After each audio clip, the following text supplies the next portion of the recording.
마지막 바벨론이 무너지는 장면을 보게 됩니다. 우리 다 같이 한번 읽어보도록 하겠습니다. 계시록 17장 1절에서 18장 8절까지 우리 다 찾아서 우리 한 목소리로 읽도록 하겠습니다.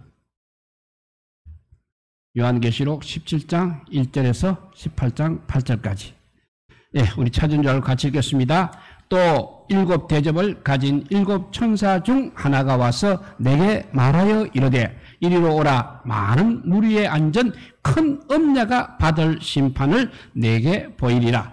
땅의 임금들도 그와 더불어 음행하였고 땅에 사는 자들도 그 음행의 포도주에 취하였다 하고 곧 성령으로 나를 데리고 광야로 가니라. 내가 보니 여자가 붉은빛 짐승을 탔는데 그 짐승의 몸에 하나님을 모독하는 이름들이 가득하고 7 머리와 10뿔이 있으며 그 여자는 자주빛과 붉은빛 옷을 입고 금과 보석과 진주로 꾸미고 손에 금잔을 가졌는데 가증한 물건과 그의 음행에 더러운 것들이 가득하더라.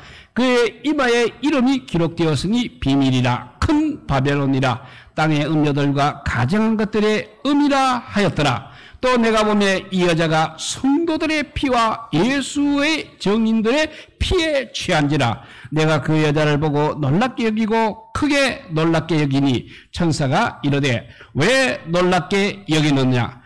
내가 여자와 그가 탄 7 머리와 10뿔 가진 짐승의 비밀을 내게 이르리라. 내가 본 짐승은 전에 있었다가 지금은 없으나 장차 무주갱어로부터 올라와 멸망으로 들어갈 자니 땅에 사는 자들로서 창세 이후로 그 이름이 생명책에 기록되지 못한 자들이 이전에 있었다가 지금은 없으나 장차 나올 짐승을 보고 놀랍게 여기리라. 지혜 있는 뜻이 여기 있으니 그 7 머리는 여자가 앉은 7 산이요 또 7 왕이라. 5은 망하였고 하나는 있고 다른 하나는 아직 이르지 아니하였으나 이르면 반드시 잠시 동안 머무르리라. 전에 있었다가 지금 없어진 짐승은 8번째 왕이니 7 중에 속한 자라. 그가 멸망으로 들어가리라. 내가 보던 10분은 10왕이니 아직 나라를 얻지 못하였으나 다만 짐승과 더불어 임금처럼 한동안 권세를 받으리라. 그들이 한 뜻을 가지고 자기의 능력과 권세를 짐승에게 주더라. 그들이 어린 양과 더불어 싸우려니와 어린 양은 만주의 주시요 만왕의 왕이시므로 그들을 이기실 터이요 또 그와 함께 있는 자들 곧 부르심을 받고 택하심을 받은 진실한 자들도 이기리로다. 또 천사가 내게 말하되 내가 본 바 음녀가 앉아있는 물은 백성과 무리와 열국과 방언들이니라. 내가 본 바 이 10뿔과 짐승은 음녀를 미워하여 망하게 하고 벌거벗게 하고 그의 살을 먹고 불로 아주 사르리라. 이는 하나님이 자기 뜻대로 할 마음을 그들에게 주사 한 뜻을 이루게 하시고 그들의 나라를 그 짐승에게 주게 하시되 하나님의 말씀이 응하기까지 하심이라. 또 내가 본 그 여자는 땅의 왕들을 다스리는 큰 성이라 하더라. 이 이후에 다른 천사가 하늘에서 내려오는 것을 보니 큰 권세를 가졌는데 그의 영광으로 땅이 환하여지더라. 힘찬 음성으로 외쳐 이르되 무너졌도다 무너졌도다 큰 성 바벨론이여 귀신의 처소와 각종 더러운 영이 모이는 곳과 각종 더럽고 가증한 새들이 모이는 곳이 되었도다. 그 음행의 진노의 포도주로 말미암아 만국이 무너졌으며 또 땅의 왕들이 그와 더불어 음행하였으며 땅의 상인들도 그 사치의 세력으로 치부하였도다 하더라. 또 내가 들으니 하늘로부터 다른 음성이 나서 이르되 내 백성아 거기서 나와 그의 죄에 참여하지 말고 그가 받을 재앙들을 받지 말라. 그의 죄는 하늘에 사무쳤으며 하나님은 그의 불의한 일을 기억하신지라. 그가 준 그대로 그에게 주고 그의 행위대로 갑절을 갚아주고 그가 섞은 잔에도 갑절이나 섞어 그에게 주라. 그가 얼마나 자기를 영화롭게 하였으며 사치하였더니 그만큼 고통과 애통함으로 갚아주라. 그가 말하기를 나는 여왕으로 앉은 자여 가부가 아니라 결단코 애통함을 당하지 아니하리라 하니 그러므로 하루 동안에 그 재앙들이 이르느니 곧 사망과 애통함과 흉년이라. 그가 또한 불에 살라지리니 그를 심판하시는 주 하나님은 강하신 자이심이라. 아멘. 예, 음녀 바벨론이라고 했습니다. 음녀 바벨론은 바로 하나님을 대적하는 세상 나라의 총체적인 이름이라고 할 수 있습니다. 계시록이 기록된 1세기의 맥락에서 볼 때는 말할 것도 없이 바로 그때 바벨론은 로마 제국이 바로 음녀 바벨론에 해당되는 것입니다. 로마는 전통적으로 7산의 도시라고 불렀습니다. 매년 그래서 12월이 되면 septimontium이라는 축제를 열어 그 7도시의 결속을 도모하였다고 합니다. 이를 연상시키는 방식으로 음녀 바벨론은 이렇게 7산 위에 앉아 있는 것입니다. 1절에 보니까 또한 많은 물 위에 앉았다고 말하고 있습니다. 그리고 15절에 가서는 보면 이는 바로 로마가 다스리는 백성과 무리와 일국과 방언들을 가리킨다고 했습니다. 이처럼 음녀 바벨론은 쉽게 로마 제국을 연상시킴에도 불구하고 요한은 이를 직접 로마라고 그렇게 부르지 않았습니다. 그리고 바벨론이라고 부르는 것은 하나님을 대적하는 많은 나라가 꼭 로마에만 국한되는 것은 아니기 때문에 그렇게 불렀습니다. 어느 시대에라도 일어나 하나님을 대적하는 세상의 나라가 있을 수 있는 것입니다. 이를 총체적인 관점에서 조망하기 위해서 이렇게 바벨론이라는 이름을 사용하고 있는 것입니다. 우리는 이 음녀 바벨론의 특성이 무엇인지 그리고 그 심판과 종국이 무엇인지를 우리가 이 시간 살펴보면서 이것이 오늘 이 시대에 하나님의 백성인 우리에게 어떤 의미를 가지는지 생각해 보고자 합니다.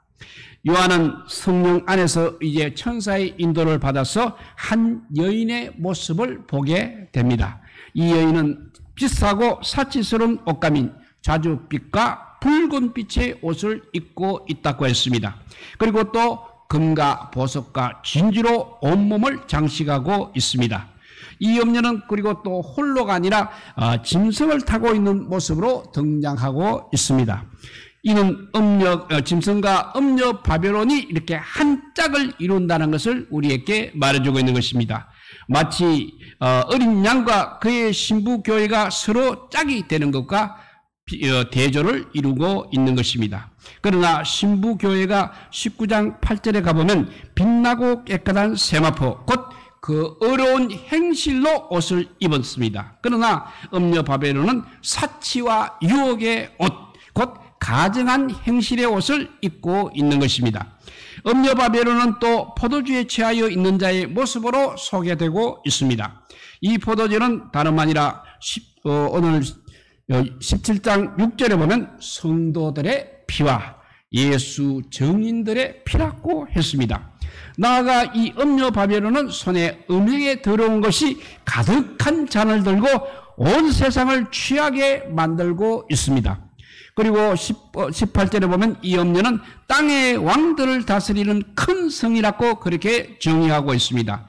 땅의 왕들이 바로 이 음녀와 더불어 음행에 빠졌다는 것입니다. 이는 1세기 맥락에서 보면 팍스 로마나의 정치적 선정과 연관성을 가지고 있습니다. 세상의 나라들은 로마가 약속하는 정치적 평화 및 경제적 번영을 위해 황제 숭배와 같은 우상 숭배에 쉽게 빠져들었던 것입니다. 왕들뿐만 아니라 성도와 대비되는 개념인 땅에 사는 자들 역시 음녀의 음행의 포도주에 취하여 있었습니다. 음녀 포도주에는 또 4절에 보니까 가증한 물건과 그의 음행에 더러운 것들이 음행의 포도주에 가득하다고 포도주 잔에 가득하다고 말하고 있습니다. 이 가증한 물건으로 번역된 단어는 혐오물을 가리키고 있습니다. 그러니까 우상 숭배와 관련된 용어가 되겠습니다. 더러운 것들은 음행과 관련이 되고 있습니다.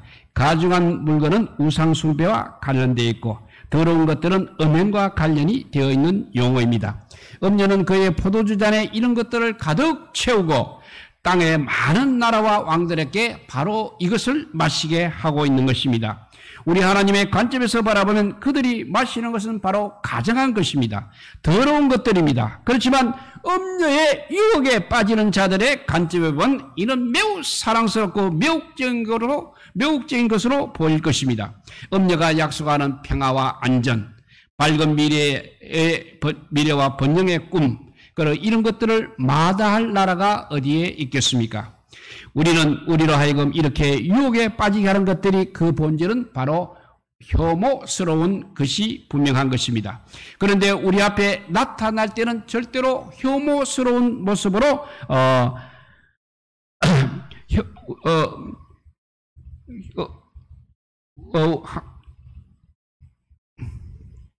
음녀가 우리로 하여금 유혹에 빠진 것들은 그 본질은 혐오스러운 것이 분명합니다. 그런데 우리 앞에 나타날 때는 혐오스러운 그런 모습으로 나타나지 않는다는 것이 문제인 것입니다. 왜냐하면 오히려 매혹적이고 아주 사랑스러운 모습으로 나타나기 때문입니다. 그것을 취하지 않을 수 없을 만큼 충분한 포장 그리고 충분한 설득력을 갖추고 나타나고 있는 것입니다. 이것이 바로 우리가 성령으로 충만해야 할 이유인 것입니다. 유혹의 포도주가 바로 우리의 영적 분별력을 이렇게 흐리게 만드는 것입니다. 우리는 유혹의 독주가 아니라 성령으로 항상 충만하여 하나님께서 보시는 것처럼 혐오스러운 것들을 반드시 혐오스럽게 볼 수 있어야 하는 것입니다.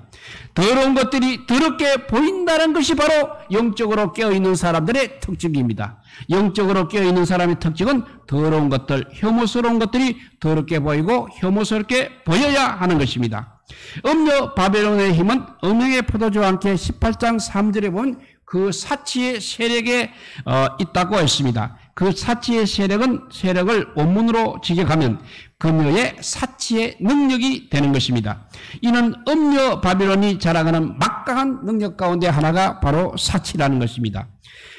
정치적, 군사적 능력뿐만 아니라 이렇게 경제적 부를 주무르는 능력도 음녀는 가지고 있는 것입니다. 물론 그 혜택을 누리는 자들은 왕들이라든지 거상들, 일부 엘리트 계층의 사람들인 것입니다. 수탈과 과도한 세금에 의거한 부가 이런 사람들의 사치의 기반을 이루고 있는 것입니다. 이런 혜택들을 누리기 위해서는 음녀와 결탁해야 하는 것이고 음녀와 결탁하는 자들은 음녀가 제시하는 또 우상 숭배에 참여하지 않으면 안 되는 것입니다. 우상 숭배를 통해서 음녀와 결합하는 왕들과 나라들은 어린 양과의 싸움을 위해서 하나의 공동 대의를 찾고 있습니다. 왕들은 이 목적을 위하여 자기들의 능력과 권세를 짐승에게 바치는 것입니다. 짐승의 몸에는 그래서 하나님을 못 오가는 이름들이 가득하다고 했습니다. 하나님을 대적하는 일을 위해서는 음녀와나 철저히 뜻을 같이 하는 것입니다. 현실적 차원에서는 이것이 바로 많은 성도들과 예수님을 증언하는 증인들의 피를 의미하고 있습니다. 네로의 광기를 경험한 1세기 그리스도인들에게 있어서는 음녀 바벨론에 가공할 만한 힘을 이야기한다는 것이 그 자체로 몸을 오싹하게 만드는 일이었을 것입니다. 이런 박해와 싸움은 주님이 다시 오실 때까지 절대 그치지 않을 것입니다. 모양은 달리합니다마는 여러 가지 형태로 핍박이 다가오겠습니다. 그렇지만 그 본질은 항상 동일하다는 것입니다. 정치적 평화 그리고 안전과 경제적 번영 이런 것들을 앞세워서 하나님 대신에 우상화된 세상의 권세 앞에 우리를 절하게 하는 것입니다. 여기에 우리가 동참하지 않고 우상 앞에 절하기를 거부하는 자들이 또 피의 대가가 돌아가는 것입니다. 그럴수록 우리가 더욱 깨어서 하나님의 눈으로 이 세상을 바라보며 분명한 신앙 고백을 견지하고 살아가야 할 이유가 또한 바로 여기에 있다는 것을 우리가 항상 명심해야 되겠습니다. 음녀 바벨론은 자신의 미래를 바라보지 못하고 있습니다. 왜냐하면 자신의 영화와 권세가 그냥 이렇게 영원할 것으로 생각하고 있기 때문입니다. 로마는 이런 사상을 영원한 로마, 팍스 로마 나라는 구호 속에 항상 담아내었습니다. 그 강한 권세 앞에 누가 감히 도전을 할 수 있겠습니까? 이런 자신감이 음녀 바벨론으로 하여금 오늘 18장 7절에 보면 나는 여왕으로 있는 자요. 가부가 아니라 결탄코 애통함을 당하지 아니하리라고 이렇게 자신 있게 외치게 만들고 있는 것입니다. 이 문구는 과거 역사 속에 바벨론이 내세웠던 말들입니다. 이사야서 47장 5절에도 보면 여러 왕국의 여주인을 자처했던 바벨론이 말하고 있습니다. 그리고 이사야 47장 7절 8절에도 보면 이렇게 말합니다. 내가 영영이 여주인이 되리라. 나뿐이라. 나 외에는 다른 이가 없도다. 나는 가부로 지내지도 아니하며 자녀를 잃어버리는 일도 모르리라고 이렇게 외치게 만들고 있는 것입니다. 그러나 하나님께서는 이사야 47장 9절에서 11절에 보면 한날에 갑자기 자식과 남편을 잃을 것이며 재앙과 손해와 파멸이 그 위에 임할 것임을 예고하고 계십니다. 바벨론이 의존해온 그 어떤 주술과 계략들도 이 파멸을 막지 못할 것이라고 말씀하십니다. 이는 여러 왕국의 여주인을 자치하는 자초자도 생명의 주관권이나 자기 운명의 주관권을 자신이 가지지 못하고 있다는 것을 우리에게 보여주는 것입니다. 인간의 생사와 나라들의 흥망을 주관하시고 다스리시는 분은 오직 우리 하나님 한 분뿐이라는 것을 보여주고 있는 것입니다. 교만의 외침은 옛 바벨론의 것만이 아닙니다. 옛 두루 왕도 역시 에스겔서 28장 2절에 보면 이렇게 말합니다. 나는 신이라. 내가 하나님의 자리 곧 바다 가운데 앉아있다고 두루 왕도 그렇게 외쳤습니다. 이는 두루가 지중해 무역을 통하여서 막강한 부를 축적하고 그 마음이 교만하여 진 데서 일어난 결과인 것입니다. 하나님은 이런 교만한 마음을 치실 것입니다. 신이나 부르는 자가 원수의 칼압에서 벌벌 떠는 한낱 인간일 뿐임을 드러내시겠다고 우리 하나님은 항상 예고하고 계십니다. 나는 여왕이다. 나는 여주인이다. 나는 신이다. 이런 말들이 다 거짓된 자기 주장에 속하고 있는 것입니다. 자신의 생명이나 운명에 대한 주관권 하나도 가지지 못한 인간 존재가 마치 그 모든 것을 다 주관할 수 있는 것처럼 주장하는 것은 바로 자신을 과신하는 것이며 잘못 평가한 것에 따른 결과라 할 수 있겠습니다. 진정으로 우리 인간을 바르게 평가하실 수 있는 분은 오직 하나님 한 분뿐이십니다. 진정으로 우리 인간을 바르게 평가하실 수 있는 분은 바로 하나님 한 분뿐이라는 것을 우리가 항상 명심해야 되겠습니다. 진정한 심판자이신 하나님 앞에서는 인간이 애써 가리려 하는 죄와 불의한 이들 조금도 숨기지 못하는 것입니다. 교만에 빠졌던 바벨론이 무너질 때는 한날에 갑자기 그 파국을 맞았던 것처럼 계시록의 바벨론도 무너질 때는 18장 18절에 하루 동안에 그리고 1시간에 무너지고 만다고 기록되어 있습니다. 물론 우리는 이 하루나 1시간을 그냥 문자적으로는 읽지는 않을 것입니다. 그만큼 예상하지 못한 방식으로 이렇게 음료 바벨론이 수시간에 무너지게 된다는 것을 이야기하고 있는 것입니다. 그 무너짐은 속으로부터 시작이 됩니다. 영원히 함께할 것 같은 그들의 사단의 연합체가 이제 분열하기 시작합니다. 그러니까 짐승의 음료를 미워하기 시작한다는 것입니다. 그리고 열불 곧 열왕들도 역시 음료를 배반하는 것입니다. 결국에는 그 음료가 망하게 되고 불사라져서 다시는 일어서지 못하게 되는 것입니다. 이것이 하나님을 대적하는 세상 나라의 결국인 것입니다. 그래서 성경은 교만은 패망의 선봉이라고 하였습니다. 나는 이왕이다. 나는 주인이다. 나는 신이다. 이렇게 부르짖던 나라들이 다 이제 멸망의 뒤안길로 사라져 가는 것입니다. 앞으로 역사도 마찬가지로 그렇게 될 것입니다. 하나님을 인정하지 않을 뿐 아니라 하나님의 자리에 자신을 세우려 하는 모든 개인이나 나라들은 이렇게 스스로의 교만 속에 반드시 파멸을 맞이하게 될 것입니다. 우리의 생명의 주관자는 하나님이십니다. 나라의 흥망을 주관하시는 분도 역시 하나님이십니다. 이 하나님과 함께하는 자들이야말로 영원히 주님과 함께 거하게 될 것입니다. 그리고 그들이 바로 흔들리지 않는 나라의 백성들이라 할 수 있겠습니다. 음료 바벨론의 기사가 이제 하늘을 찌를 때 성도들의 처치는 정말 비참하고 힘든 상황일 수밖에 없는 것입니다. 음녀가 17장 6절에 보니까 성도들의 피, 그리고 예수의 증인들의 피에 취한지라 이렇게 말하고 있는 구절이 이것을 잘 보여주고 있는 것입니다. 피 흘림의 현실을 강조하기 위해 한 문만 써도 될 피해라는 문구를 이렇게 반복하고 있는 것입니다.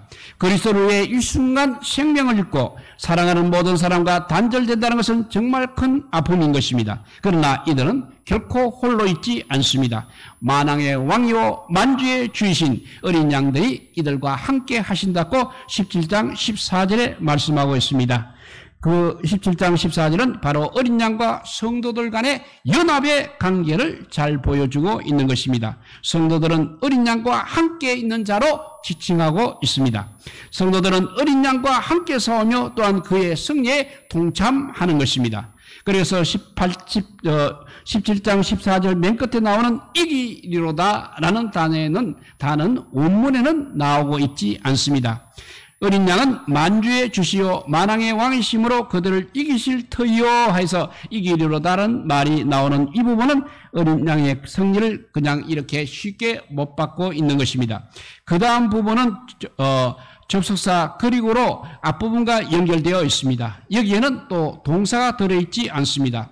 우리말 성경은 이기리로다가 생략된 동사일 것이라고 추정을 해서 또 그와 함께 있는 자들을 곧 부르심을 받고 택하심을 받은 진실한 자들도 이기리로다 라고 그렇게 번역을 추정해서 해놓은 것입니다. 이것은 하나의 글을 쓰는 법이라 할 수 있겠습니다. 또 다른 법은 이 접속사 그리고 이하 부분을 좀 더 독립적인 방식으로 읽는 것입니다. 그러니까 이기리로다라는 없는 말을 넣는 것이 아니라 비동사, 있다 동사가 생략된 것으로 그렇게 보는 것입니다. 그렇게 읽으면 이 부분은 어떻게 되냐면 또 그와 함께 있는 자들을 부르심을 받은 자들이요 택하신 자들이요 신실한 자들이다 이렇게 할 수 있는 것입니다. 대체로 영어 성경들이 바로 이런 어법을 많이 취하고 있습니다. 그래서 킹 제임스 역은 그와 함께한 자들은 부름받고 택함받고 신실한 자들이다 라고 번역하고 있습니다. 그리고 NIV 경우는 그의 부름을 받고 택함받고 신실하게 따르는 이들이 그와 함께 있을 것이다 라고 번역하고 있습니다. 요한이 만일 우리 번역처럼 이기리로다고 그렇게 의도했다면 이 동사를 반드시 썼을 것이 분명합니다. 왜냐하면 어린 양이 이기실 것이요 라고 할 때 사용된 그가 승리할 것이다가 단수형인데 비나해서 그와 함께 있는 자들은 복수입니다. 그러므로 복수형 꼬리를 가진 동사를 써주어야 하기 때문입니다. 물론 이런 문법적인 요구도 절대적인 것은 아닌 것입니다. 어떻게 보든 중요한 것은 바로 이런 사람들이 주님과 함께하는 자들이라는 사실입니다. 이것이 바로 우리 성도의 본질입니다. 우리 성도의 본질은 우리 성도가 설 것은 바로 우리 주님께서 서신 그 것입니다. 우리가 따를 길은 주님께서 걸으신 바로 그 길인 것입니다. 우리는 그의 십자가와 고난의 길을 따르고 있습니다. 그렇지만 그와 함께 승리하는 사람들인 것입니다. 우리의 승리는 바로 그분이 주님께서 이기셨다는 사실에 속하고 있는 것입니다. 살든지 죽든지 오직 주님과 함께함이 바로 우리 성도의 본문이며 또한 우리 성도의 승리인 것입니다. 그러므로 주님은 우리를 위하여 18장 4절에 내 백성이라 거기서 나와 그의 죄에 참여하지 말고 그가 받을 재앙들을 받지 말라고 우리를 부르고 계십니다.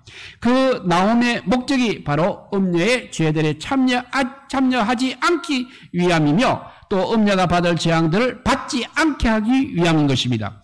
이 구절은 음녀의 결국이 무엇인지를 우리에게 잘 보여주는 동시에 우리 성도들을 위해서는 항상 다른 축복의 길이 예비되어 있다는 것을 우리에게 암시해주고 있는 것입니다. 우리는 음녀 바벨론과 함께 멸망의 심판에 처할 그런 사람들이 아니라는 사실입니다. 오히려 어린 양의 승리와 어린 양의 신부로서의 영원한 미로에 참여할 자들인 것입니다. 그러므로 우리는 항상 이 음녀의 유혹을 단호히 뿌리치고 나와야 하는 것입니다. 이제 말씀을 한번 정리해 봅니다. 음녀 바벨론이 지배하는 세상 속에서 우리가 살아가는 것은 결코 쉬운 일은 아닌 것입니다. 그러나 하나님을 대적하고 자신을 이렇게 하나님 자리에 놓는 모든 교만한 행위의 결국은 멸망뿐이라는 것입니다. 하나님은 우리를 이런 교만의 제국에서 불러주시는 것입니다. 내 백성아 나오라고 불러내시는 것입니다. 우리는 바로 이때 이 명령, 나오라는 이 명령을 듣고 실천을 해야 합니다. 이는 우리가 세상과 단절된 삶을 살아가는 그런 의미가 아닙니다.